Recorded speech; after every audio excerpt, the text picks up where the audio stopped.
హరే కృష్ణ, అందరికీ వెల్కమ్. ఈరోజు మనం శ్రీమద్ భాగవతం 10వ స్కందం 84వ అధ్యాయంలో 65వ శ్లోకం నుంచి చూద్దాం. వసుదేవుడు గొప్ప యజ్ఞాన్ని నిర్వహించడం అనేటువంటిది జరిగింది. ఎందుకంటే ఋషులను ఒక ప్రశ్న అడిగాడు. ఋషులను అడిగినటువంటి ప్రశ్నకి సమాధానంగా కర్మని ఏ విధంగా కర్మబంధనం కలిగించకుండా చేయాలి అనేటువంటి అడిగిన ప్రశ్నకి సమాధానంగా వాళ్ళు మొత్తం తత్వాన్ని మొత్తం తెలియచేసి ప్రతి వ్యక్తికి కూడా ఉమ్, రుణానుబంధం అనేటువంటిది పుట్టుకతోనే వస్తుంది. ఋషుల తోటి ఉండేటువంటి రుణానుబంధం, రెండవది దేవీ దేవతలతోటి ఉండేటువంటి రుణానుబంధం, తర్వాత పితృదేవతలతోటి ఉండేటువంటి రుణానుబంధం. వీటిల్లో నీవు దేవీ దేవతల రుణానుబంధాన్ని యజ్ఞం చేయడం ద్వారా నువ్వు పూర్తి చేసుకోగలుగుతావు అనేటువంటి విషయాన్ని తెలియచేశారు ఆ, ఋషులు.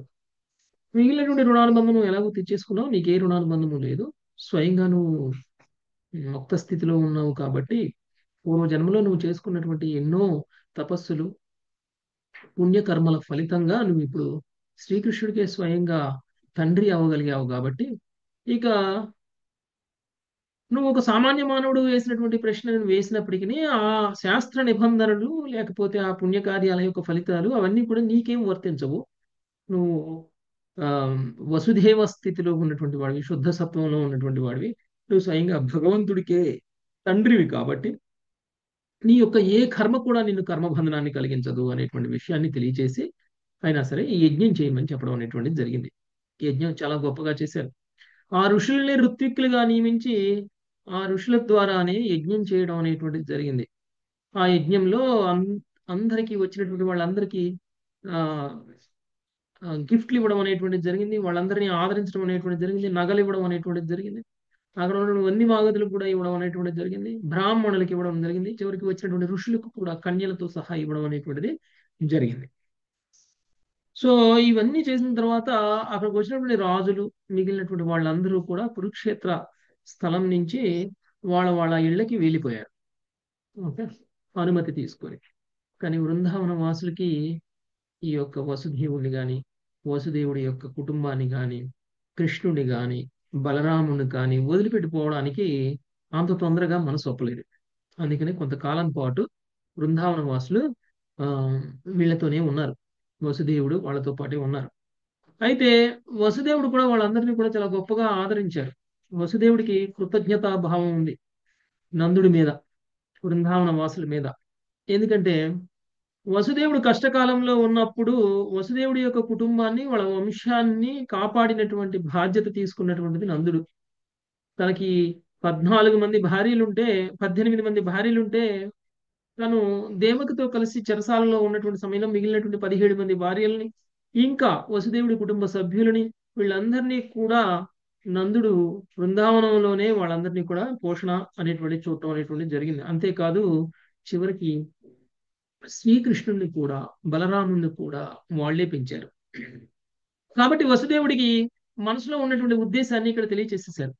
యాక్చువల్గా వసుదేవుడు చాలా గొప్పగా ఆయన్ని ఆదరించారు, చాలా గొప్పగా ఆయనకి మర్యాద చేశారు. అయినా నా స్థాయికి తగ్గట్టు నేను చేయలేదు, నేను చాలా భౌతికంగా ఉండిపోయాను, నాకు సంపదల మీద ఆసక్తితోటి నేను నీకు ఇవ్వాల్సినంత గౌరవాన్ని, ఇవ్వాల్సినంత ఆదరణని ఇవ్వలేకపోతున్నాను నేను అనేటువంటి విషయాన్ని ఆయన చెప్తున్నారు. అంటే ఆయన స్థాయిని తక్కువగా చేసుకుంటున్నారు.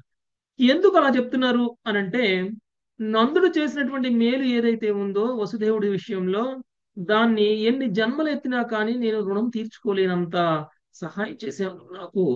దానికి నేను ఏమిచ్చినా కానీ తక్కువే.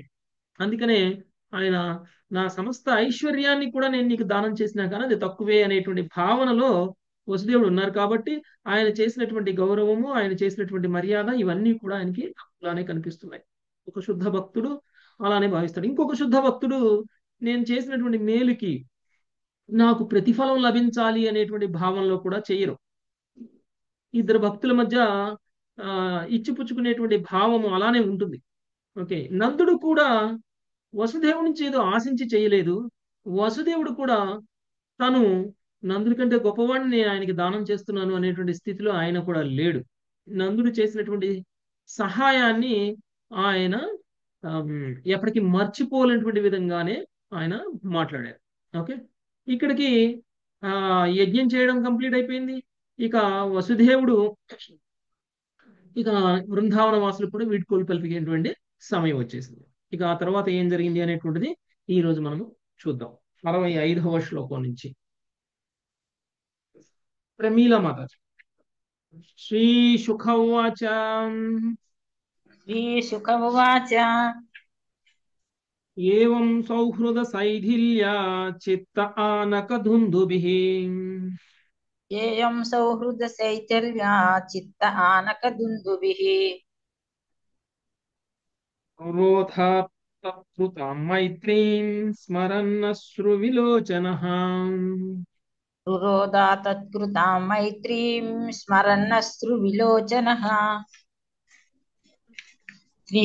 శ్రీ సుఖదేవ గోస్వామి పలికెను. ఆర్ద్రపూరిత భావంతో హృదయము ద్రవించగా వసుదేవుడు రోదించెను. తన పట్ల నందుడు చూపిన మైత్రిని తలచుకొనగా అతని కన్నుల నుండి అశ్రువులు పెళ్ళుక్కెను.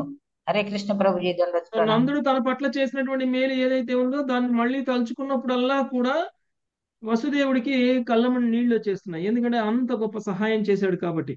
అశ్రువులన్నీ కూడా ఎంత ఆపుకోవాలనుకున్నా గానీ ఆగకుండా బయటకు వచ్చేస్తున్నాయి వసుదేవుడికి.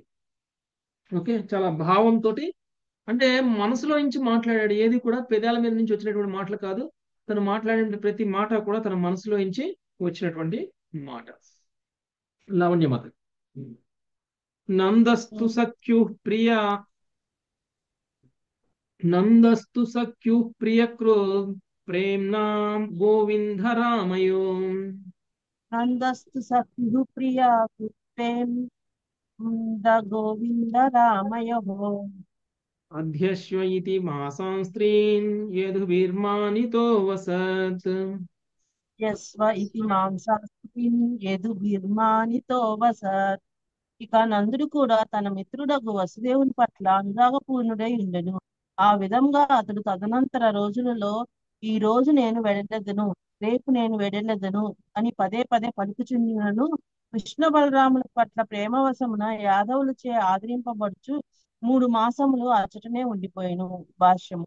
తెల్లవారుజామునే వెడలెదనని తీర్మానించుకొనిన పిమ్మట నందుడు ఆ తరువాత కొద్దిగా ప్రొద్దెక్కిన పిమ్మట వెడలెదనని నిర్ణయించుకొని సాయంత్రం కాగానే రేపటి దాకా నేను ఉండెదను అని పలుకుచుండెను. నందుని ఈ కాల విలంబనమునకు ఒక కారణమును శ్రీల విశ్వనాథ చక్రవర్తి ఠాకూరులు ఇట్లు తెలిపిరి. తనతో పాటు శ్రీకృష్ణుని తిరిగి వ్రజపురముకు తీసుకుని పోవాలనని నందుడు రహస్యంగా తలచినప్పటికీ వసుదేవుని హృదయమును ముక్కలు చేయవలనని కోరలేదు.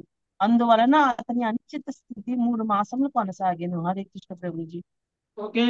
సో ఈ రోజు వెళ్తా, రేపు వెళ్తా, రేపు వెళ్తా, ఎల్లుండి వెళ్తా అని చెప్పుకుంటూనే ఆయన అక్కడ 3 మాసాల పాటు ఉన్నారు. ఎందుకు అంటే కృష్ణుడు బలరాముడి మీద ఉన్నటువంటి ప్రేమ వాళ్ళని వదిలేసి వెళ్ళడానికి ఇష్టపడట్లేదు అనమాట. సో ఈ రోజు సంకల్పం తీసుకుంటారు రేపు వెళ్ళిపోతా అని, రేపు మార్నింగే వెళ్ళిపోతా అని. రేపు మార్నింగ్ అవగానే రేపు వెళ్తానని అన్నాను కానీ మార్నింగ్ ఎందుకులే ఈవినింగ్ వెళ్దాంలే అనుకుంటారు. సో ఈవినింగ్ అవగానే ఇంక ఇప్పుడు వద్దులే రేపు వెళ్ళిపోతానులే అని అంటారు. ఆ విధంగా రోజులు గడుస్తూ ఆయనకి 3 మాసాల పాటు కూడా వెళ్ళడానికి మనసు ఒప్పలేదు. అక్కడే ఉండిపోయారు, కృష్ణ బలరాములతోనే ఉండిపోయారు. నెక్స్ట్ 67, 68. రంగదేవి మాత తతః కామై పూర్యమాణ సవ్రజ సహ బాంధవః తథా కామే పూర్వమానాః సవ్రజః స బాంధవః పరాధ్యా పరాధ్యాభరణ పరాధ్యాభరణ క్షౌమం ఆనానర్ఘ్య పరిచ్ఛదై పారాధ్య భరణక్షో మానానార్ఘ్య పరిచ్ఛదై వసుదేవ వసుదేవోగ్రసేనాభ్యాం కృష్ణోద్ధవ బలాదిభిః వసుదేవాగ్రో సేనాభ్యాం కృష్ణోద్ధవ బలాదిభిః దత్తమాధాయ పారిబర్హం యాపితో యదువీర్యయో దత్తమాదాయ పారిబర్హాం యాపితో యదువీర్యయౌ. పిదప వసుదేవుడు, ఉగ్రసేనుడు, శ్రీకృష్ణుడు, ఉద్ధవుడు, బలరామాదులు తమ వాంఛితములను తీర్చి తమకు అత్యంత విలువైన ఆభరణములను, పట్టు వస్త్రములను, నానా ప్రకారములకు అమూల్యమైన గృహ సామాగ్రిని ముసగగా నందుడు ఆ కానుకలను స్వీకరించి సెలవు గైకొనెను. యాదవులందరిచే వీడ్కోలు పొందిన వాడై అతడు కుటుంబ సభ్యులతోనూ వ్రజవ్రాసులతోనూ కలిసి బయలుదేరింది. ప్రభుపాదుల వారి భాష్యము. శ్రీల విశ్వనాథ్ చక్రవర్తి ఠాకూర్లు ఈ విషయం ఇట్లు పలికిరి. 3 మాసములు గడిచిన పిమ్మట నందమహారాజు శ్రీకృష్ణుడి చెంతకు చేరి అతనితో, నాయనా, నీ దివ్య ముఖమండలము నుండి ఒక చెమట బిందువు రాలిన అసంఖ్యాక జన్మలను పొందడానికి నేను సిద్ధముగా ఉన్నాను. ఇక అందరము వ్రజమునకు పోయేదము. ఇచ్చట నేనిక ఎంత మాత్రము కాలము గడపలేను అని పలికెను. పిదప అతడు వసుదేవుని చెంతకేగి అతనితో, మిత్రమా, శ్రీకృష్ణుని వ్రజమునకు పంపుము అని పలికి ఉగ్రనిసేనుతో, అయ్యా, ఇది చేయుమని నా మిత్రుని ఆజ్ఞాపింపుము. ఒకవేళ నీవు దీనిని త్రోసిపుచ్చినచో నేను ఇచ్చటనున్న పరశురామ కుండములో దూకెదను. నన్ను నమ్మకపోతే చూడు. సూర్యగ్రహణ సందర్భమున ఏదో పుణ్యమును సంపాదించుకొనుటకు వ్రజవాసులమగు మేము ఈ పుణ్యక్షేత్రమునకు రాలేదు.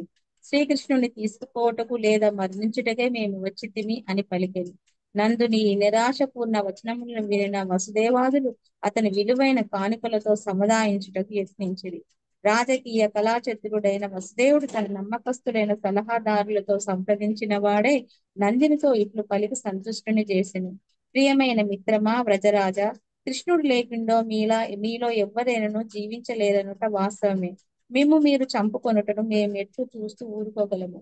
కనుక నేను శ్రీకృష్ణుని వ్రజముకు తప్పక పంపవలసినదే. అతనితోనూ అతని బంధుమిత్రులతోనూ అతని వెంటనున్న పలువురు నిస్సహాయ వనితలతోనూ కలిసి ద్వారకకు నేను చేరిన పిమ్మట అది కావించదను. అక్కడకు చేరిన మర్నాడే అతన్ని ఆపుటకు ఏ విధముగా యత్నించక శుభగడియలలో అతన్ని వ్రజమునకు పంపెదను. దీనికి నేను 1000 సార్లు ఒట్టు పెట్టుకొనుచున్నాను. కృష్ణునితో పాటుగా ఇక్కడికి వచ్చిన మేము అతడు లేకుండా ఎట్లు ఇంటికి వెళ్ళగలము? జనులు మా గురించి ఏమి చెప్పుకుందురు? ఇటువంటి అన్ని విషయములలోనూ నీవు పండితుడివి కనుక అది నిన్ను అడిగినందులకు నన్ను క్షమింపుము. అప్పుడు ఉగ్రసేనుడు నందునితో పలుకుతూ, ఓ వ్రజనాథ, వసుదేవుడు పలికిన మాటకు నేను సాక్షిగా నిలిచెదను. బలవంతముగా చేయవలసి వచ్చినా సరే శ్రీకృష్ణుని వ్రజమునకు తిరిగి పంపెదనని నేను ప్రమాణం చేయుచుంటునని పలికెను. పిదప శ్రీకృష్ణుడు ఉద్ధవ బలరామునితో కలిసి ఏకాంతముగా నందినితో, తండ్రి, కృష్ణులందరినీ ఇక్కడనే విడిచి నేను నేరుగా నీతో వ్రజమునకు వచ్చినచో నా వియోగ బాధతో మీరందరూ మరణించెదరు. అప్పుడు కేశి అరిష్టాసూరుల కన్నను శక్తిమంతులైన 1000 కొలది శత్రువులు వచ్చి ఈ రాజులందరినీ నశింపజేసెదరు అని పలకసాగాను. నేను సర్వజ్ఞుడను కనుక అనివార్యముగా జరగనున్నది ఏదో నేను ఎరుగుదును. దాని నీకు చెప్పేదను వినుము. ద్వారకకు వెడలిన పిమ్మట ధర్మరాజు నుండి ఆహ్వానం పొంది నేను రాజస్వ యజ్ఞంలో పాల్గొనుటకు ఇంద్రప్రస్థమునకు పోయిదను. అతడు శిశుపాలుని చంపి ద్వారకకు తిరిగి వచ్చి శాల్వుని వధించెదను. తర్వాత దంతవక్రుని వధించి మిమ్ము రక్షించుటకు మధురలోని దక్షిణ ప్రాంతమునకు వచ్చెదను. అచటి నుండి వ్రజమునకు వచ్చి నా పాత మిత్రులను చూచి మహాదానందంతో తిరిగి మీ ఒడిలో కూర్చొనగలను. అప్పటి నుండి పరమానందంతో నా శేష జీవితమును మీతో గడిపెదను. ఇది భగవంతుడు నా నుదుట వ్రాసినాడు. నేను తిరిగి వచ్చినంత వరకు నా వినియోగమును సహించుట కూడా మీ నుదుట వ్రాయబడినది. నుదుటి వ్రాతను మనం మార్చలేము కనుక ధైర్యమును కూడగట్టుకొని ఇప్పటికే నన్నిచ్చటనే విడిచి వ్రజమునకు వెడదము. తల్లిదండ్రులారా, ప్రియమిత్రులారా, నుదుట రాయబడిన అనివార్యమగు విధిచే మీరు ఈ లోపల దుఃఖితులైనచో నాకేదైనా తినిపించాలని కోరుకొనినప్పుడు, లేదా నాతో ఆడుకోవాలని తలిచినప్పుడు, లేదా నన్ను చూడ వాంఛించినప్పుడు కేవలము కళ్ళను మూసుకోండి. వెంటనే నేను మీ ఎదుట ప్రత్యక్షమై మీ దుఃఖమును ఆకాశ పుష్పముగా మార్చి మీ కోరికలను తీర్చదను.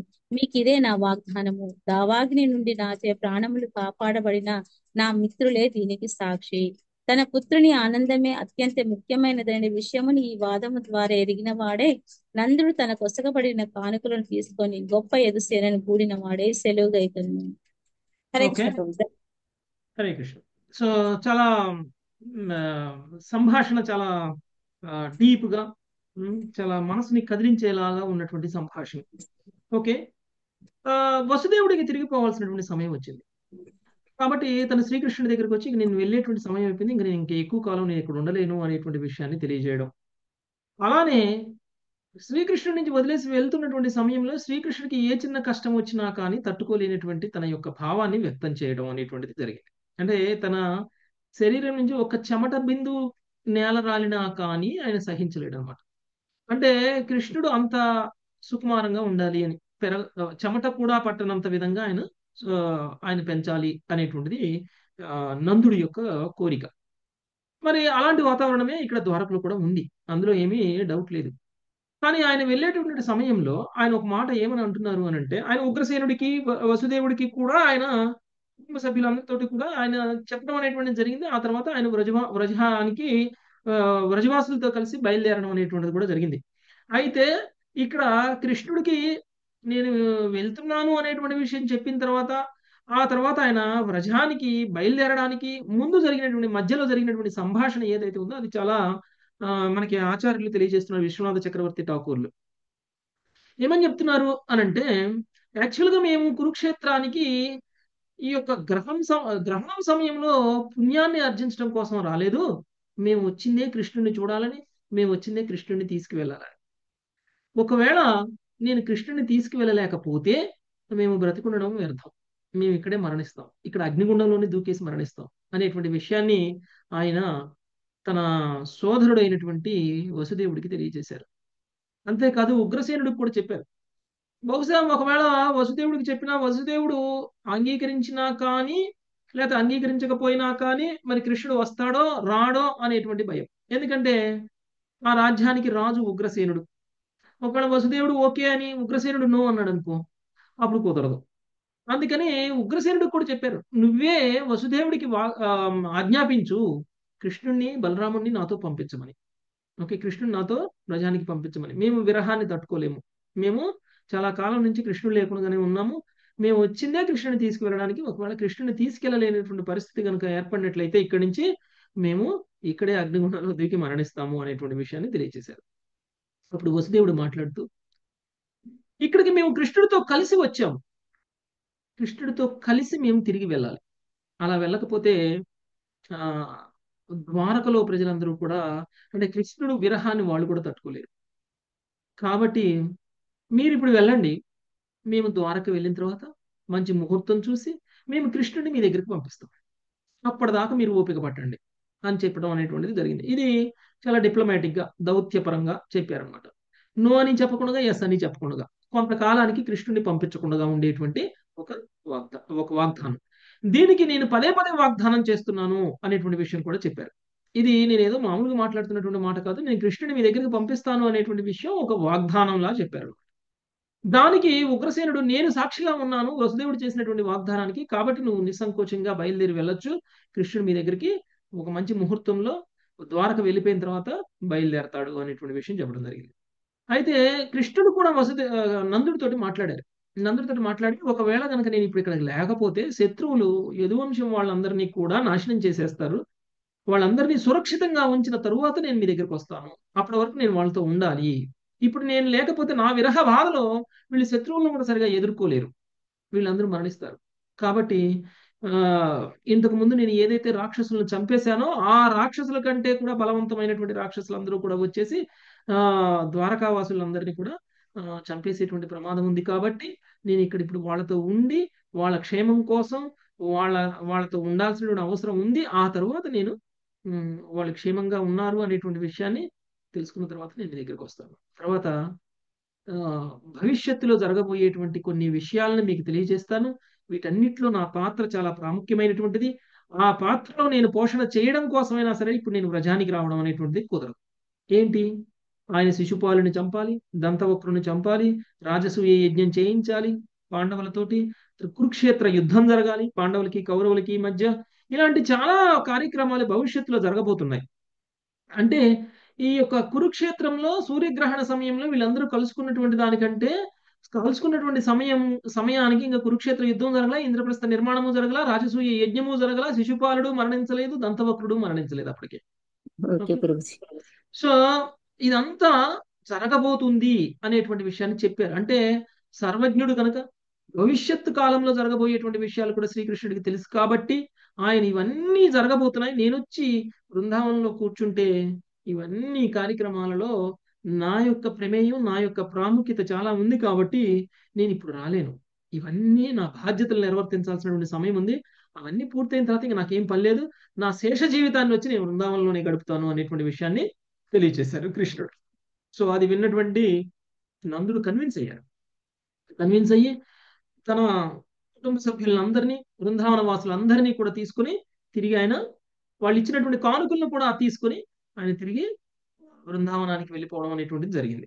ఓకే, 69వ శ్లోకం ప్రభుజీ రామారావు. హరే కృష్ణ. ప్రభుజీ ప్రభుజీ అయితే మనం ముందు శిశుపాలుడు వధ, మళ్ళీనేమో ఈ సాల్వుడి వధ ఇవన్నీ కూడా ముందే చదువుకున్నాం కదా ప్రభుజీ. మనం ముందు చదివాము, కానీ ఇది జరిగిన మళ్ళీ తర్వాత ఈ సంఘటన వాటికంటే ముందు జరిగింది. ఇది జరిగిన తర్వాత అది జరిగింది అంతే ఇది కదా జరిగిన ప్రభుజీ. తర్వాత అది జరిగింది. మనం అందరం లాజికల్ గా చెప్పుకుంటాం, కానీ క్రోనలాజికల్ గా చెప్పుకో, అంటే అదే ఆర్డర్ లో ఏ ఆర్డర్ లో జరిగిందో ఆ ఆర్డర్ లో చెప్పుకోవట్లా. ఎప్పుడు ఏ లాజిక్ ప్రకారంగా ఎప్పుడు ఏ కథ అవసరమో అది చదువుకుంటున్నాం.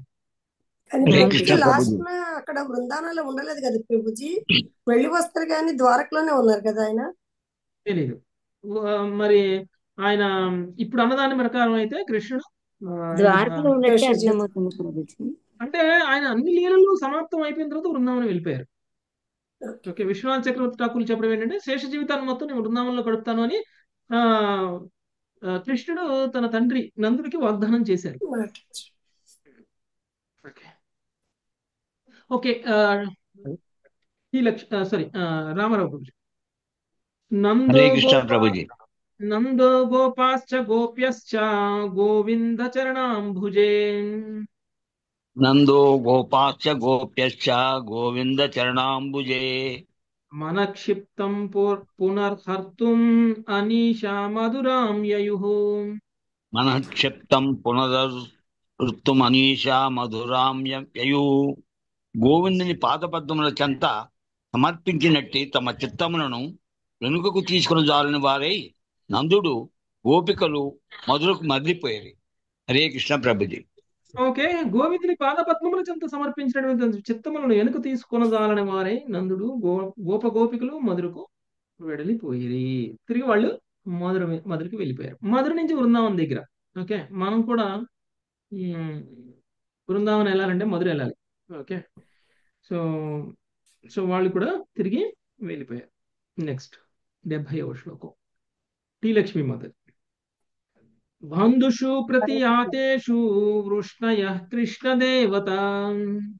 అంతరుష ప్రతిష్ఠ్యాతేషు దృష్టయాః కృష్ణదేవయః దేవతః వీక్ష ప్రావృషమాసన్నాం యయుర్ధ్వారవతీం పునః. దీక్షయా ప్రావుషామాసనాద్ రవతీం పునః. ఆ విధముగా బంధువులు వెడలి పోగా శ్రీకృష్ణుని దైవముగా పలికెను. వృష్ణులు వృషకాలము అరుదించుటను గాంచి ద్వారకకు తిరిగి వెళ్ళిరి. హరే కృష్ణ ప్రభుజీ. ఓకే, సో ఆ విధంగా బంధువులందరూ వెళ్ళిపోయారు, అంటే బృందావన వాసులందరూ వెళ్ళిపోయారు. ఎప్పుడైతే శ్రీకృష్ణుని దైవంగా భావించినటువంటి వృష్ణి వంశం వాళ్ళందరూ కూడా ఇక వర్షాకాల సమయం అయిపోయింది అని చెప్పేసి ఇక కురుక్షేత్రం నుంచి కూడా తిరిగి ద్వారక్కి వాళ్ళు కూడా వెళ్ళిపోవడం అనేటువంటిది జరిగింది. ఓకే, సో వాళ్ళు కూడా ద్వారక్కి తిరిగి వెళ్ళారు. అంటే 3 మాసాల పాటు వాళ్ళందరూ కూడా కురుక్షేత్రం దగ్గరనే ఉన్నారు. నెక్స్ట్ 71వ శ్లోకం శిరీష మాతాజీ. హరే కృష్ణ ప్రభు. జనేభ్యః కథయాం చక్రుర్యధుదేవ మహోత్సవం. జనేభ్యః కథయాం చక్రుర్యధుదే మహోత్సవం.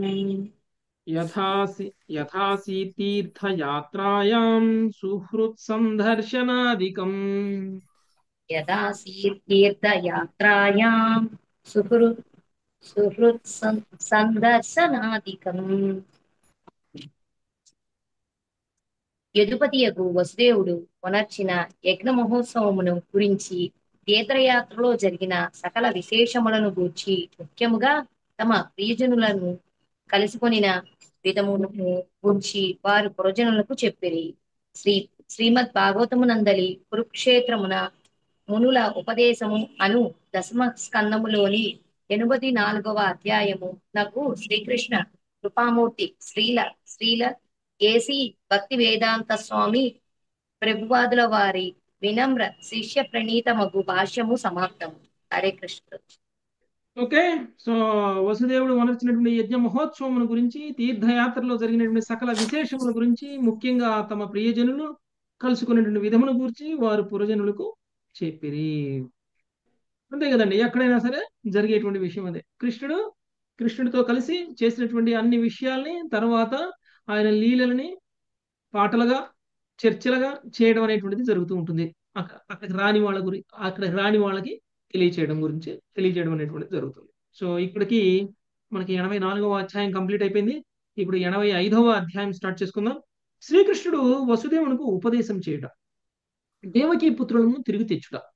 ఓకే, దేవకీ పుత్రులను తిరిగి తెచ్చుట అంటే ఏ పుత్రులు? ఆమెకి 8 మంది ఫస్ట్ పుట్టారు కదా ప్రభుజీ, ఏడుగురు చనిపోతారు కదా వాళ్ళు. 7.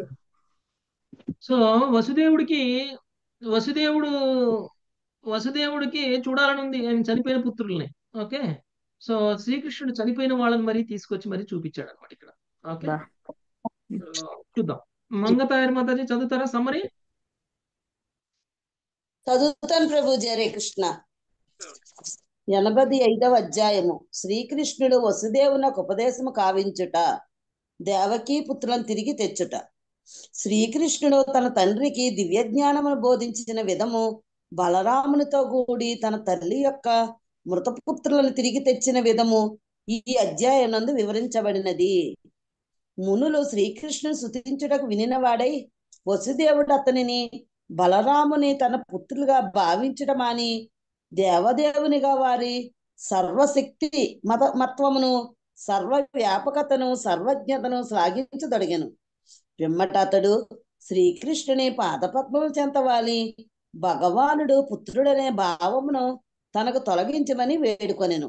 కాగా భగవానుడు అదే భావనను స్వీకరించి అతనికి భగవద్ విజ్ఞానమును బోధించెను. ఆ ఉపదేశమును వినినంతటా వసుదేవుడు ప్రశాంతుడు, సందేహరహితుడు నయ్యెను. పిదప దేవకీదేవి మృతుడగు గురుపుత్రుని కృష్ణ బలరాములు తిరిగి తెచ్చిన విధమును గుర్తు చేసి వారిని కొనియాడెను. అదే రీతిగా నా కోరికను తీర్చుడు, కంసునిచే చంపబడిన నా పుత్రులను తిరిగి తెచ్చి నేను వారిని ఒక మారు చూచినట్లు చేయుడని పలికెను. తల్లిచ్చే ఆ రీతిగా ఆర్థించబడిన వారై కృష్ణ బలరాములు సుతలలోకమునకు పోయి బలి మహారాజును సమీపించిరి. బలి మహారాజు వారిని ఆదరించి ఆసనము నసిగి పూజించి స్తుతించెను. పెదపవారు దేవకీదేవి ముతపుత్రులు వసగమని బలిని అడిగిరి. అతనుండి బాలులను పొంది వారికి దేవకీదేవికి అప్పగించగా వాత్సల్యవశమున ఆమె స్థలముల నుండి క్షీరము స్రవించెను. ఆనందభరితురాలై దేవకీదేవి తన స్తన్యమును ఆ బాలుర కొసగెను. స్వయముగా శ్రీకృష్ణ భగవానుచే పూర్వం ఒకప్పుడు త్రాగబడిన ఆ క్షీరమును త్రాగిన వారై వారు తమ పూర్వ దేవతారూపమును పొంది స్వర్గలోకమునకు పోయిరి. హరే కృష్ణ ప్రభుజీ, ధన్యవాదాలు. ఓకే, సో డీటెయిల్ గా చూద్దాం మాతాజీ ఈ చాప్టర్ లో ఏముందో. సో శ్రీకృష్ణుడిని ప్రస్తుతం వాళ్ళు పుత్రుడుగా భావిస్తున్నారు. ఓకే, కానీ ఎప్పుడైతే ఋషులు కీర్తించిన తర్వాత శ్రీకృష్ణుడి యొక్క గొప్పతనాన్ని వాళ్ళు కూడా తెలుసుకుని మేము నిన్ను పుత్రుడు అని భావించేటువంటి భావన నుంచి మమ్మల్ని బయట తీసుకురా, నేను దేవాది దేవుడిగా కొలిచేలాగా మమ్మల్ని చెయ్యి అని అన్నారు. యాక్చువల్గా ఇదే మన వృందావన వాసులకి ద్వారకా వాసులకి మధ్య ఉన్నటువంటి తేడా. వృందావన వాసులు ఎప్పుడు శ్రీకృష్ణుని వాళ్ళ పుత్రుడుగానో లేకపోతే వాళ్ళ మిత్రుడుగానో వాళ్ళ ప్రియుడుగానే భావించారు, దేవాది దేవుడిగా ఎప్పుడు భావించలేదు వాళ్ళు. కానీ ద్వారకా వాసులు మాత్రం శ్రీకృష్ణుణ్ణి వాళ్ళ పుత్రుడుగానో వాళ్ళ ప్రియుడుగానో వాళ్ళ భర్తగానో భావించినప్పటికీ వాళ్ళు కృష్ణుని దేవాది దేవుడిగా కూడా భావించారు. అది వాళ్ళకి వీళ్ళకి మధ్య ఉన్నటువంటి ప్రేమలో, కృష్ణుడి మీద వాళ్ళకు ఉన్నటువంటి భావంలో ఉన్నటువంటి తేడా. అంటే యోగమాయ ప్రభావం అనేటువంటిది బృందావన వాసుల మీద ఒక రకంగా, ద్వారకా వాసుల మీద ఇంకొక రకంగా ఉంది. శ్రీకృష్ణుడి యొక్క ఈ యొక్క స్వీట్నెస్ ఏదైతే ఉందో, స్వీట్నెస్సే బృందావన వాసులకి కనిపించింది. ఓకే, ఐశ్వర్యం కనిపించలేదు. కానీ ద్వారకా వాసులకి స్వీట్నెస్ తో పాటు ఐశ్వర్యం కూడా కనిపించింది. స్వీట్నెస్ కంటే ఐశ్వర్యం అనేటువంటిది ఎక్కువగా కనిపించింది. ఓకే, అందుకనే ద్వారకావాసులు అందరూ కూడా కృష్ణుడిని దేవాది దేవుడిగా భావించారు. సో ఆ భావనతోటే కృష్ణుడి యొక్క గొప్పతనాన్ని తెలుసుకున్నటువంటి వాళ్ళు కృష్ణుడిని చనిపోయినటువంటి తమ పుత్రుల్ని తిరిగి తీసుకొచ్చి మాకు చూపించు అని అడగడం అనేటువంటిది జరిగింది. ఓకే, ఇంతకు ముందు కూడా సాందీపనముని విషయంలో మీరు ఆల్రెడీ ఆ పని చేశారు. ఇప్పుడు మేము ఋషుల ద్వారా విన్నాం మీ గొప్పతనాన్ని, కాబట్టి మీరు తలుచుకుంటే ఏదైనా చేయగలరు, మీరు మా పుత్రుల్ని తీసురండి అని చెప్పడం జరిగింది దేవకీదేవి. సో ఈ ప్రశ్నకి అంటే ఈ యొక్క కోరిక తీర్చడానికంటే ముందు కృష్ణుణ్ణి దేవాది దేవుడిగా భావించమని ఆ, భావించాలి అని కోరుకున్నటువంటి వసుదేవుడికి ఆయన ఉపదేశం చేయడం అనేటువంటిది జరిగింది. అంటే దేవాది దేవుడుగా భావించేటువంటి ఆ, తన కోరికను తీర్చడం కూడా జరిగింది కృష్ణుడు. అదంతా కూడా మనం ఈరోజు చూద్దాం.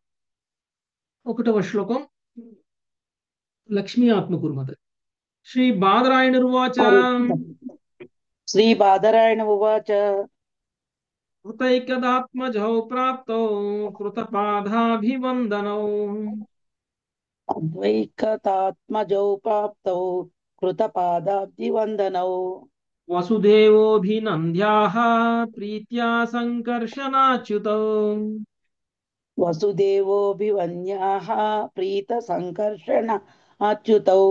బాదరాయణుడు పలికెను, వసుదేవుని తనయుడైన సంకర్షణుడు అచ్యుతుడు ఒకే రోజు తన తండ్రి కడకేగి పాదాభివందనము గావింపగా మిక్కిలి ప్రీతితో అతడు వారిని అభినందించి ఇట్లు పలికెను. హరే కృష్ణ ప్రభుజీ, ఓకే, ధన్యవాదాలు. బలరామకృష్ణుడు వసుదేవుడితో కలిసి ఉన్నప్పుడు మామూలుగా తల్లిదండ్రులకి పిల్లలు నమస్కారం చేసినట్టు బలరామకృష్ణుడు కూడా తన తండ్రి అయినటువంటి వసుదేవుడికి నమస్కారం చేసినప్పుడు వాళ్ళని మిక్కిలి ప్రేమతో ఆయన ఆదరించి అభినందించి ఆయన మాట్లాడటం చేస్తున్నారు వసుదేవుడు.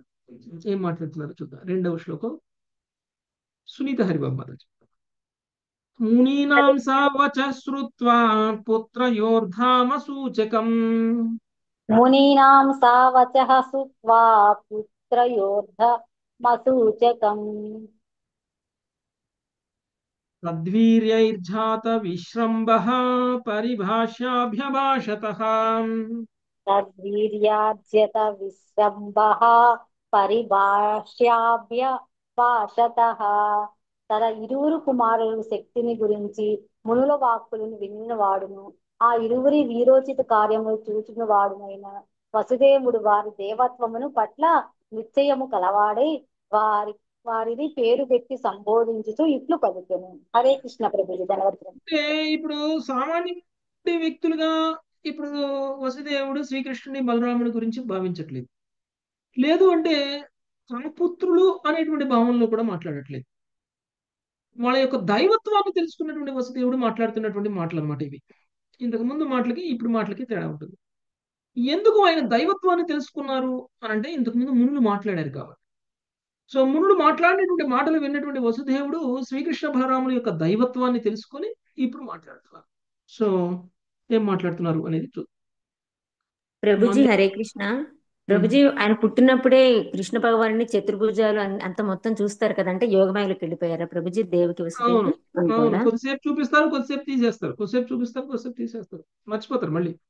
Okay okay Prabhuji. ఆ భావననే ఇప్పుడు ఆ, నందుడి భార్య పేరేంటి, యశోదామాత. ఓకే, యశోదామాత కూడా విశ్వరూపాన్ని చూశారు, మర్చిపోయారు. అప్పుడే కాదు, ఆమె పాలిస్తున్నప్పుడు కూడా కృష్ణుడు ఆవులిస్తే నోట్లో విశ్వరూపం కనిపించింది ఆమెకి. ఆయన కానీ మర్చిపోయింది ఆమె పుత్రుడుగానే భావించింది. అలానే అన్నమాట. ఓకే, అంటే ఆయన శక్తి ఉపసంహరిస్తారు, ఒక్కొక్క క్షణంలో చూపించేసి ఉపసంహరించేస్తారు. ఓకే, అయితే మేము వీళ్ళకి గుర్తుందేమో అనుకుంటున్నాం ప్రభుజీ, దేవకి వసుదేవులకి ఎప్పుడు అది ఇంకా. గుర్తుండదు, ఎప్పుడు ఆ భావంలో ఉండరు, కానీ ఆ భావంలో ఉండరు. ఓకే ప్రభుజీ, హరే కృష్ణ. 3వ శ్లోకం మంజులత మాతాజీ. కృష్ణ కృష్ణ మహాయోగిన్ సంకర్షణ సనాతనం కృష్ణ కృష్ణ మహాయోగిన్ సంకర్షణ సనాతన తానే వామస్య యత్ సాక్షాత్ ప్రధాన పురుషౌ పరో జానే వామస్య యత్సాక్షాత్ ప్రధాన పురుషౌ పరౌ. వసుదేవుడు పలికెను, ఓ కృష్ణ కృష్ణ మహాయోగి, ఓ సనాతన సంకర్షణ, మీరిరువురు సాక్షాత్తుగా విశ్వ సృష్టికి మూలము, సృష్టికి ప్రధానమని కూడా నేను ఎరిగి ఉన్నాను. శ్రీల ప్రభుపాదుల వారి భాష్యము. కపిల భగవానుని సాంఖ్యతత్వములో బోధింపబడినట్లు ప్రధానమనునది పురుషుని అనగా పరమ పురుషుడు సృజనాత్మక శక్తి.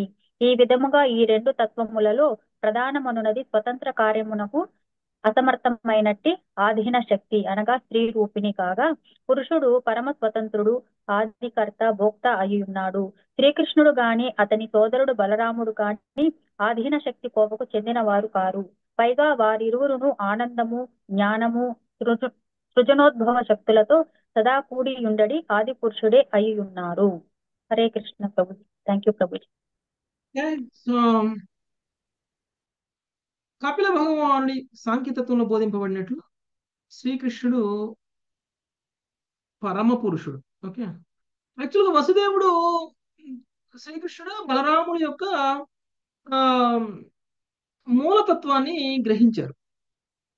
ఓకే, సనాతన సంకర్షణ అనేటువంటి విషయాన్ని చెప్తారు. అంటే పుట్టక ముందు కూడా ఉన్నారు అని అర్థం.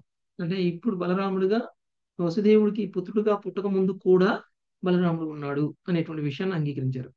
మహాయోగి శ్రీకృష్ణుడు ఉపయోగించి మహాయోగి అనేటువంటి విషయాన్ని చెప్పారు. సృష్టికి ప్రధానం మీరే అనేటువంటి విషయాన్ని నాకు తెలుసు అని ఆయన చెప్తున్నారు. నేను తెలుసుకోగలిగాను అని చెప్తున్నారు అన్నమాట. ఓకే, నెక్స్ట్ 4వ శ్లోకం. శ్రీదేవి మాతాజీ.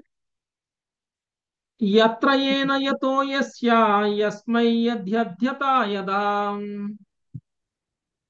యత్ర ఏన యతో యస్య యస్మై యద్యథా యదా యాధిదం భగవాన్ సాక్షాత్ ప్రాధాన పురుషేశ్వరః. స్యాదిదం భగవాన్ సాక్షాత్ ప్రధాన పురుషేశ్వరః. ప్రకృతికి దాని స్రష్టకు ప్రభువుగా ప్రకటమయ్యేడు భగవంతుడు నీవే. సృజింపబడేటి సమస్తము అది ఎప్పుడు జరిగినను ఎట్లు జరిగినను నీయందే, నీ వలననే, నీయుండియే, నీ నుండియే, నీ కొరకే, నీ సంబంధంలోనే సృజింపబడుచుండును. భాష్యము. సామాన్య దర్శకులకు ఈ జగత్తు పలు భిన్న భిన్న ప్రతినిధులచే సృజింపబడినదిగా గోచరించును. ఇటువంటి భావనకు భాషయే చక్కని సూచకము. అది ప్రకృతి యొక్క దృశ్యమాన వైవిధ్యమును ప్రతిబింబించునని సంస్కృత వ్యాకరణవేత్తలు వివరింతురు. పాణిని మునిచే చెప్పబడిన ప్రామాణిక సంస్కృత వ్యాకరణంలో క్రియ అన్నది వాక్యం యొక్క సారముగా తలచబడును.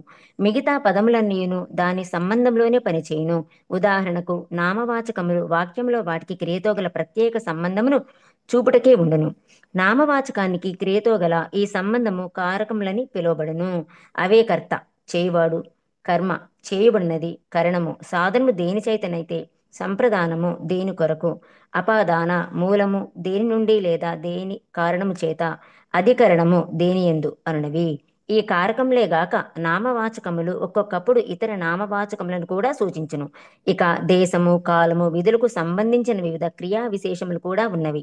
కానీ ఈ విధంగా భాష వ్యక్త సృష్టి యందలి పలువురు విభిన్న ప్రతినిధుల కార్యమును సూచించున్నట్లుగా గోచరించినను గహనమైన సత్యమేమనగా వ్యాకరణ రూపములన్నీను తొట్టతొలుత దేవదేవుని సూచించును. తన ఇరువురు మహోన్నత పుత్రులను విభిన్న వ్యాకరణ రూపములతో స్తుతించుచు వసుదేవుడు ఈ విషయమును ప్రస్తుత శ్లోకంలో తెలుపుచున్నాడు. Thank you Prabhuji. Hare Krishna. So Srikrishna బలరాములను ఉద్దేశించి ఆయన సర్వకారణ కారకులు అనేటువంటి విషయాన్ని చెప్తున్నారు కృష్ణుడు బలరాముల గురించి. అంటే సమస్త సృష్టి సృష్టింపబడడానికంటే ముందు కూడా వాళ్ళే ఉన్నారు, వాళ్ళే ఈ సమస్త సృష్టిని సృష్టించారు అనేటువంటి విషయాన్ని చెప్తున్నారు. అంటే ఈ యొక్క సృష్టిని సృష్టించడానికి కూడా కారణం భగవంతుడి సంబంధంలోనే ఉంది అనేటువంటి విషయాన్ని చెప్తారు.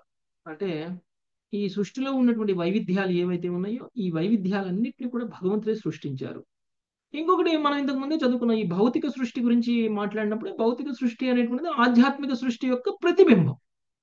మరి భౌతిక సృష్టిలో ఇన్ని వైవిధ్యాలు ఉన్నప్పుడు ఇది ప్రతిబింబం మాత్రమే. ఈ ప్రతిబింబంలో ఉన్నటువంటి ఇన్ని వైవిధ్యాలు మరి అసలు సృష్టిలో ఆ వైవిధ్యాలు లేకపోతే, ఆధ్యాత్మిక సృష్టిలో ఆ వైవిధ్యాలు లేకపోతే భౌతిక సృష్టిలో వైవిధ్యాలు ఎక్కడి నుంచి వస్తాయి? రావు కదా. సో మనం నీళ్ళల్లో ఏదో ప్రతిబింబం చూస్తాం, ఆ ప్రతిబింబం మన ప్రతిబింబమే అనుకోండి. మనం ఉంటేనే కదా నీళ్ళల్లో ప్రతిబింబం మనకు అంత వైవిధ్యంగా కనిపించేది. అలానే ఈ భౌతిక సృష్టిలో ఉన్నటువంటి ప్రతిబింబం కూడా ఆధ్యాత్మిక సృష్టిలో కూడా ఉంది. యాక్చువల్గా కృష్ణుడు శాశ్వతుడు, బలరాముడు శాశ్వతుడు అనేటువంటి విషయాన్ని మనకి ఇక్కడ అర్థమవుతుంది. సనాతనమైనటువంటి వాళ్ళు అనేటువంటి విషయం మనకి ఇక్కడ అర్థమవుతుంది. ఓకే. సో అయితే ఇంకొక విషయం మనం అర్థం చేసుకోవాల్సింది ఏమిటి అని అంటే, జరిగినది ఏదైనా సరే ఆయన వల్లనే జరిగింది, ఆయన నుండే జరిగింది, ఆయన కోసమే జరిగింది, ఆయన సంబంధంలోనే జరిగింది అనేటువంటి విషయాన్ని మనం అర్థం చేసుకోవాలి. అంటే ఎప్పుడైతే మనం శుద్ధ భక్తులుగా మారతామో ఈ భౌతిక సృష్టిలో మనం చూసేటువంటి ప్రతి దాంట్లోనూ మనకి శ్రీకృష్ణుడి సంబంధం అనేటువంటిది కనిపిస్తుంది. శ్రీకృష్ణుడి సంబంధంతో కనుక మనం ఒకవేళ చూడకపోతే మనము భ్రమలో ఉన్నాము అని అర్థం. మనం మనం ఏది చూసినా ఏది చేసినా అది మనం చాలా ఆ, అది నిజం కాదు అని అర్థం. ఓకే. అదే ఒకవేళ మనం చూసేటువంటి ప్రతి దానిలో కూడా శ్రీకృష్ణుడి సంబంధంలో కనుక చూడగలిగితే మనము రియల్ నాలెడ్జ్ లో ఉన్నట్లు, నిజమైనటువంటి జ్ఞానం మనకి కలిగి ఉన్నట్లు. అంటే మనం పెన్ను చూసినా, పుస్తకం చూసినా, లేకపోతే ఏ వస్తువు చూసినా, ల్యాప్టాప్ చూసినా, కెమెరా చూసినా, ఏది చూసినా కానీ మనము కృష్ణుడి సంబంధంలో చూడగలగాలి. అది రియల్. అది ఎప్పుడు సాధ్యమవుతుంది? అది ఎప్పుడు సాధ్యమవుతుందంటే మనము శుద్ధ భక్తులుగా మారినప్పుడు, మన మీద యోగమాయ ప్రభావం స్టార్ట్ అయినప్పుడు సాధ్యమవుతుంది. అదే యోగమాయ ప్రభావంలో లేమనుకోండి, కృష్ణుడి సంబంధంలో మనం చూడం, భౌతికం అయిపోతాం మనం. సో భౌతికంగా చూస్తాం. ఏ వస్తువు చూసినా కృష్ణుడికి దీంతో సంబంధం ఏంటి అనేటువంటిది మనకు తెలియదు. అసలు దాన్ని మనం ఆలోచన కూడా చెయ్యం. అప్పుడు అది ఏమవుతుంది? అది అజ్ఞానం అవుతుంది, అది చీకటి. అంటే ఇప్పుడు మన ప్రతిబింబాన్ని మనం నీళ్ళల్లో చూడాలి, లేకపోతే ఎక్కడైనా నేల మీద చూడాలి అని అనుకోండి. చీకటిగా ఉందనుకోండి, ప్రతిబింబం ప్రదేశంలో కనిపిస్తుందా? లేదు ప్రభుజీ. అనిపించదు ప్రభుజీ. కనిపించదు. అంటే ఆ చీకటి అనేటువంటిది అజ్ఞానం. అజ్ఞానంతో ప్రతిబింబాన్ని చూసినా కానీ కనిపించదు. అంటే దానికి మూలంతో ఉన్నటువంటి సంబంధం కూడా తెలియదు అప్పుడు కదా. ఆ ప్రతిబింబానికి దాని మూలంతో ఉన్నటువంటి సంబంధం కూడా మనకి తెలియదు. ఎప్పుడైతే వెళ్తుంది అనుకోండి, అప్పుడేమవుతుంది? ప్రతిబింబం కనిపిస్తుంది, ఆ ప్రతిబింబానికి మూలంతో ఉన్నటువంటి సంబంధం కూడా కనిపిస్తుంది. ఓకే. ఆ వెలుతురు అంటే ఏంటి? జ్ఞానం. ఎప్పుడైతే ఆ జ్ఞానం ఉంటుందో అప్పుడు అది సాధ్యమవుతుంది. ఓకే.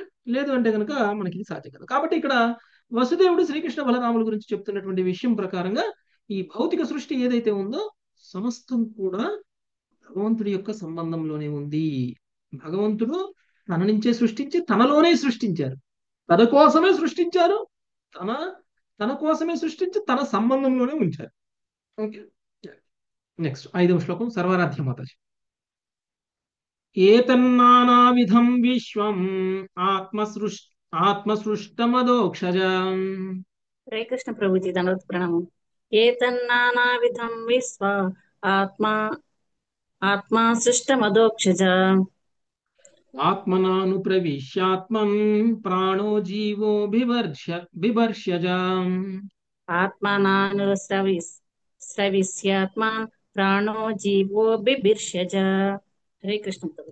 ఓ అదక్షుడా, ఈ నానా విధము విశ్వము నీ నుండి సృజించి పిదప పరమాత్మగా నీ స్వీయ రూపమున దాని యందు నీవు ప్రవేశించితివి.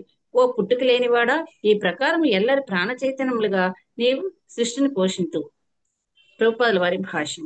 భౌతిక విశ్వం సృజించినప్పుడు భగవానుడు స్వయముగా పరమాత్మ రూపంలో విస్తరించి సృష్టిని విరాట్ రూపముగా గ్రహించును.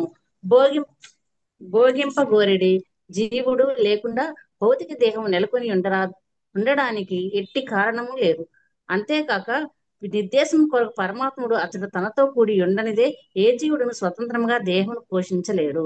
గర్భోదక సాయి విష్ణువు యొక్క నాభికమలము నుండి జన్మించుటకు ముందే బ్రహ్మదేవుడు మహాతత్వమును తన దేహముగా అంగీకరించుననియు వైష్ణవాచార్యులు శ్రీమద్ భాగవతం యొక్క 2వ స్కందమునకు వ్యాఖ్యానములో వివరించారు. ఈ విధముగా బ్రహ్మ విశ్వమే దేహముగా కలిగిన జీవుడు కాగా విష్ణువు పరమాత్మునిగా అతనితో జతకూడును. బ్రహ్మ సృష్టి యొక్క విశిష్ట ప్రకటములను ఏర్పాటు చేయవలసి ఉన్నను విష్ణువే స్వయముగా సూత్రతత్వమును ప్రాణం బుద్ధి తత్వమును చేతనము తిరిగి విస్తరించినంత వరకు అతడు ఈ విధంగా చేయజాలడు. Thank you Prabhuji. Hare Krishna. Okay. ఈ విశ్వము నీ నుండి సృజించి, యాక్చువల్గా ఒక విశ్వం గురించి కాదు మాట్లాడుతుంది ఇక్కడ, అనేక విశ్వాల గురించి మాట్లాడుతున్నారు వసుదేవుడు. సో నానా విధములైనటువంటి విశ్వాలన్నింటినీ నీవే సృజించి పిదప పరమాత్ముడిగా నీ స్వీయ రూపమున దాని యందు నీవు ప్రవేశించితివి. అంటే వసుదేవుడికి ఉన్నటువంటి జ్ఞానం చూడండి.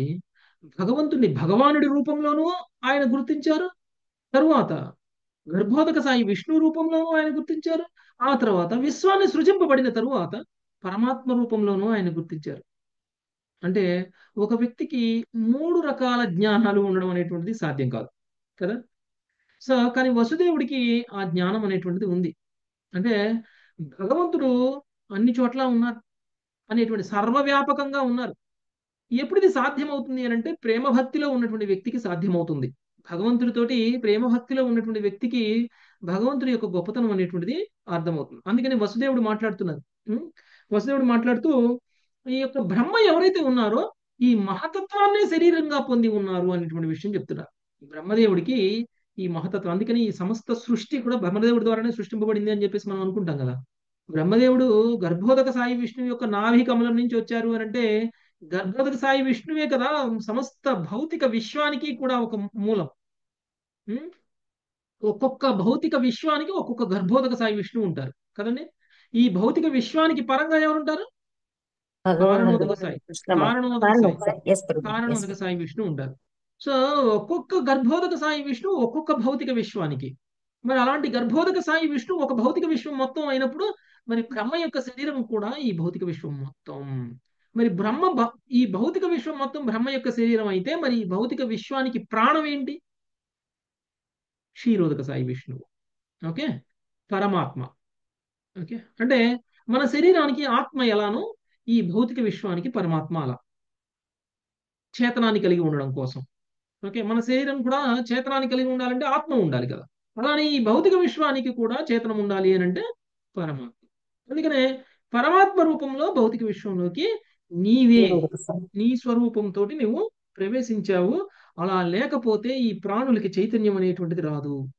ఓకే, కాబట్టి నీవే పోషిస్తున్నావు అనేటువంటి విషయాన్ని కూడా చెప్తున్నారు. అంటే సృష్టిస్తున్నావు, పోషిస్తున్నావు అనేటువంటి విషయాన్ని చెప్పారు ఈ 2 శ్లోకాల్లో.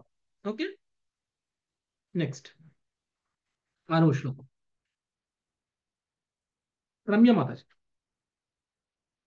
హరే కృష్ణ. ప్రాణాధీనాం విశ్వసృజాం శక్తయో యః పరస్యతాం. ప్రాణాదీనాం విశ్వసృజాం శక్తయో యః పరస్యతాః. పారతంత్ర్యాద్ ద్వైసాదృశ్యాం ద్వయోశ్చేష్టైవ చేష్టతాం. పారతాన్యద్వైసాదృశ్యాద్ ద్వయోచ్చేష్టవ చేష్టతాం. ప్రాణాది విశ్వసృష్టి తత్వములు ఎటువంటి శక్తులను ప్రదర్శించునో వాస్తవమునకు అవన్నీ భగవానుని స్వీయ శక్తులే అయ్యున్నవి. ఏలయన ఆత్మ అనాత్మలు రెండును అతని ఆధీనములోనే అతని పైననే ఆధారపడి ఉన్నవి.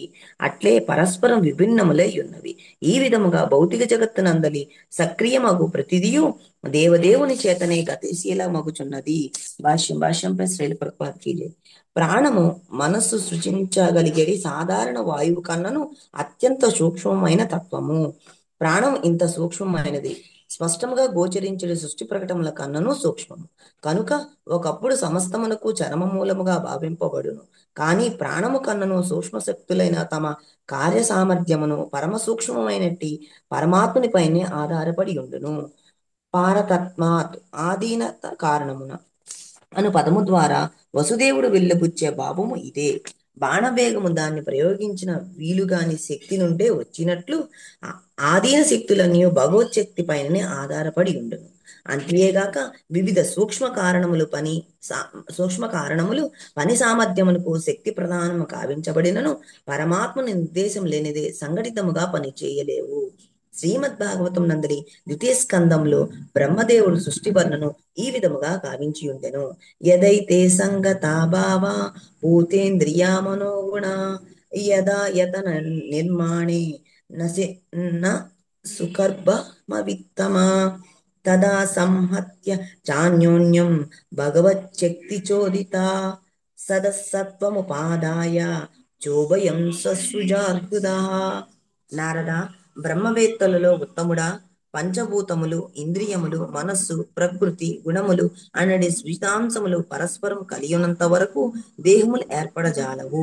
ఈ విధముగా ఇవన్నీ భగవత్ శక్తిచే జతకూడినప్పుడు సృష్టి యొక్క మూల గౌణ కారణములు రెండింటిని అంగీకరించుచు ఈ విశ్వము ప్రకటమయ్యను.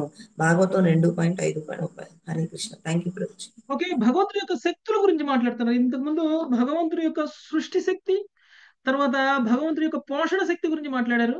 ఇప్పుడు భగవంతుడి యొక్క శక్తుల గురించి మాట్లాడుతున్నారు. భగవంతుడి యొక్క వివిధ శక్తులు వివిధ రకాలుగా వివిధ సమయాలలో ప్రకటమవడం అనేటువంటిది జరుగుతూ ఉంటుంది. అంటే ఈ భౌతిక విశ్వంలో మనం చూసేటువంటి ప్రతిదీ కూడా భగవంతుడి యొక్క శక్తి కారణంగానే అది జరుగుతుంది. యాక్చువల్గా అయితే మనకు తెలిసి యోగమాయ శక్తి, లేకపోతే మహామాయ శక్తి అని అనుకుంటాం కదా. సో ఇవన్నీ కూడా ఆ ఒక్కొక్కసారి భగవంతుడు ఒక్కొక్క రకంగా ఆయన యొక్క శక్తి ప్రకటన చేయడం అనేటువంటిది జరుగుతుంది. ఆ ఇప్పుడు మనం చూస్తే శ్రీకృష్ణుడు పూతల్ని చంపినప్పుడు తన శక్తి ఎక్కడ ప్రకటమైంది? తన లిప్స్ లో, తన పెదాలలో ప్రకటమైంది. తర్వాత శ్రీకృష్ణుడు తృణావర్తుడిని చంపినప్పుడు గాలిలో తన చేతులతో పట్టుకుంటాడు, మెడ పెట్టుకుంటాడు, మెడ. ఓకే, అలానే శ్రీకృష్ణుడు శకటాసురుడిని చంపినప్పుడు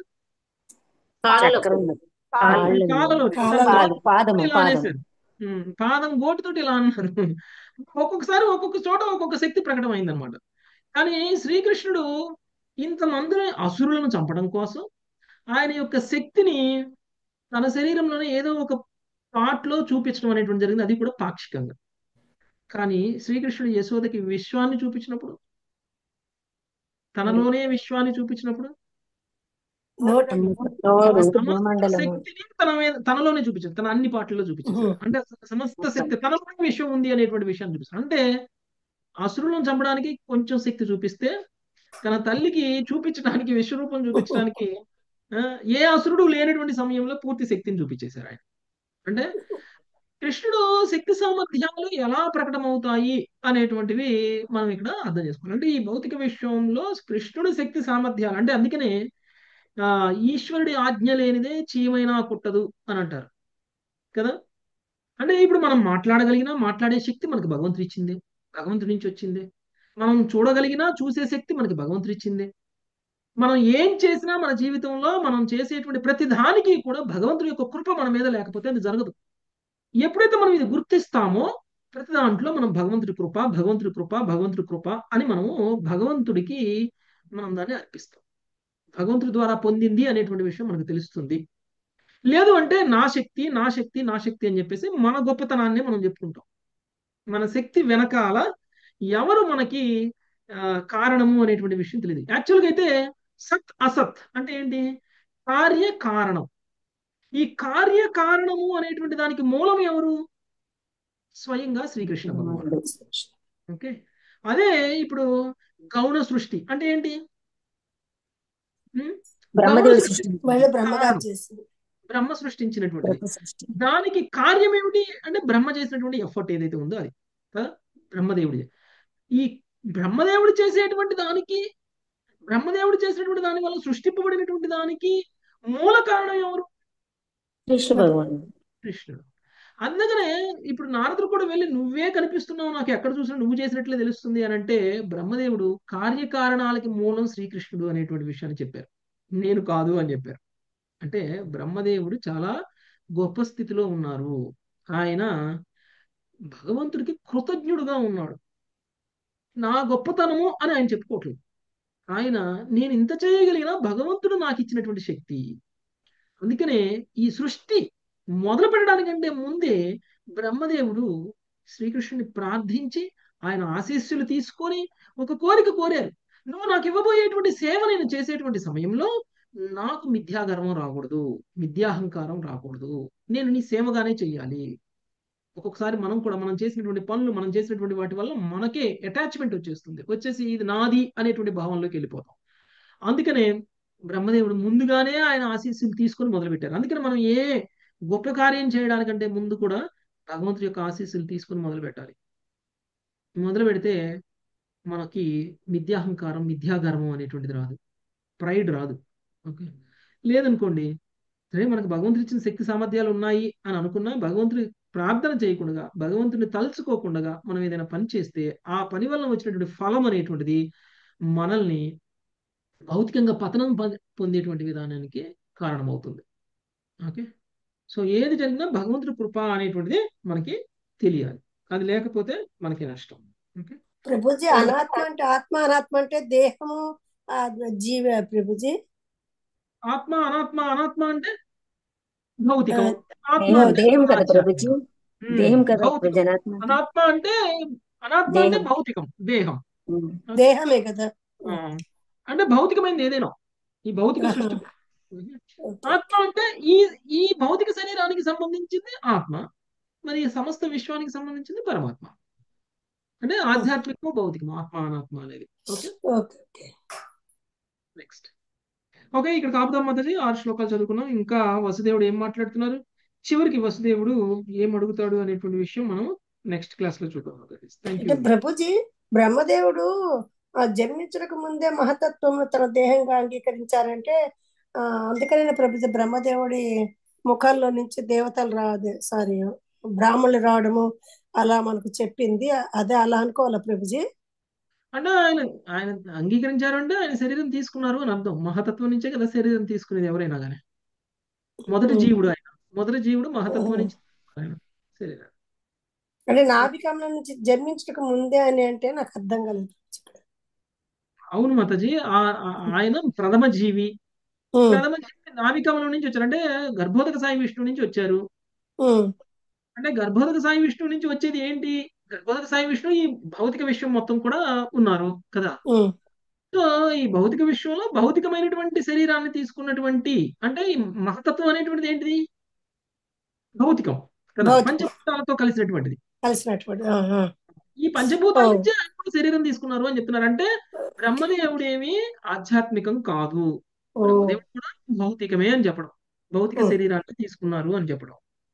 okay, okay, thank you. Hare Krishna Mataji. జీవతత్వం కదా ప్రభు, జీవతత్వమే. ఉమ్, yes. హరే